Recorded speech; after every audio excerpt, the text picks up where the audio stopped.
गरियाबंद से इस वक्त की बड़ी खबर सामने आ रही है, जहां एनीकट के ऊपर जल बह रहा है, लेकिन आम जनता जो है वो लापरवाही बरत रही है। वहीं शासन प्रशासन की ओर से किसी भी तरह की कोई सुरक्षा व्यवस्था नहीं की गई है। जान जोखिम में डालकर लोग एनीकट को पार कर रहे हैं। जी हाँ, कोपरा डूमरपाली एनीकट के ऊपर से तेज बहाव हो रहा है। वहीं पिकअप वाहन बाइक सवार लोग एनीकट के ऊपर से पार कर रहे हैं। एनीकट में ना ही कोई सुरक्षा की व्यवस्था है और ना ही लोगों को रोकने का इंतजाम है। तो बड़ी खबर गरियाबंद से, जहां सीकासार जलाशय से 6000 क्यूसेक पानी छोड़ा गया है, जिसकी वजह से एनीकट के ऊपर से तेज बहाव हो रहा है। वहीं एनीकट को पार करते वक्त कई बड़े हादसे हो सकते हैं, लेकिन शासन प्रशासन की ओर से किसी भी तरह की सुरक्षा व्यवस्था नहीं की गई है और वहीं लापरवाह लोग जान जोखिम में डालकर एनीकट को पार कर रहे हैं। बड़ी खबर गरियाबंद से, जहां जान जोखिम में डालकर लोग एनीकट को पार कर रहे हैं, वहां पर ना किसी तरह की सुरक्षा व्यवस्था है, ना ही लोगों को रोकने का इंतजाम है।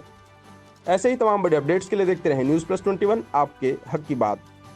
गरियाबंद से इस वक्त की बड़ी खबर सामने आ रही है, जहां एनीकट के ऊपर जल बह रहा है, लेकिन आम जनता जो है वो लापरवाही बरत रही है। वहीं शासन प्रशासन की ओर से किसी भी तरह की कोई सुरक्षा व्यवस्था नहीं की गई है। जान जोखिम में डालकर लोग एनीकट को पार कर रहे हैं। जी हाँ, कोपरा डूमरपाली एनीकट के ऊपर से तेज बहाव हो रहा है। वहीं पिकअप वाहन बाइक सवार लोग एनीकट के ऊपर से पार कर रहे हैं। एनीकट में ना ही कोई सुरक्षा की व्यवस्था है और ना ही लोगों को रोकने का इंतजाम है। तो बड़ी खबर गरियाबंद से, जहां सीकासार जलाशय से 6000 क्यूसेक पानी छोड़ा गया है, जिसकी वजह से एनीकट के ऊपर से तेज बहाव हो रहा है। वहीं एनीकट को पार करते वक्त कई बड़े हादसे हो सकते हैं, लेकिन शासन प्रशासन की ओर से किसी भी तरह की सुरक्षा व्यवस्था नहीं की गई है और वहीं लापरवाह लोग जान जोखिम में डालकर एनीकट को पार कर रहे हैं। बड़ी खबर गरियाबंद से, जहां जान जोखिम में डालकर लोग एनीकट को पार कर रहे हैं, वहां पर ना किसी तरह की सुरक्षा व्यवस्था है, ना ही लोगों को रोकने का इंतजाम है।